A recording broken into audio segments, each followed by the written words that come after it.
अगं आजी, मी करू तिला कामात काही मदत? म्हणे मी छोटी, अजून लहान आहेस बाळा, तुझे की नाही हे खेळायचे दिवस आहेत. उगाच भाजी चिरताना मध्ये मध्ये करू नकोस. हात कापला म्हणजे शी, हे काय? आजी पण तशीच.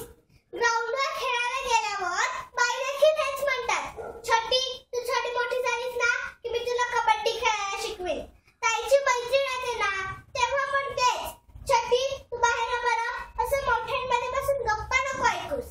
काल शाळेत देखील बाई हेच म्हणाल्या, छोटी तू छोटी मोठी झालीस ना की मी तुला नाट्यशास्त्र शिकवेन.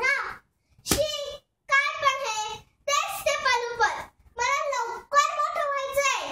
आजीला भाजी चिरून द्यायची आहे, आईला पोळ्या लाटून द्यायच्या आहे. मोठी झाले की सगळे कसे मला मदतीला घेतील. काय की नाही आमच्या घरी यायची मैत्रीण जेवायला येणार होती. मग काय, आई आणि आजीची धांदल सुरू झाली.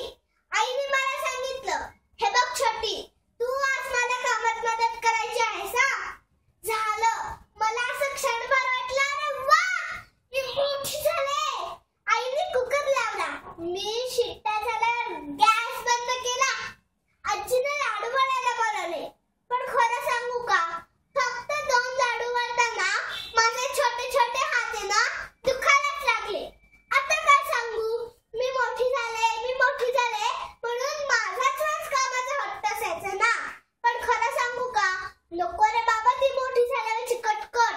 बरोबर काम करणं, तेवढंच नव्हे तर बाहेर जाताना गॅस, नळ, विजेची बटणं देखील बंद करणं.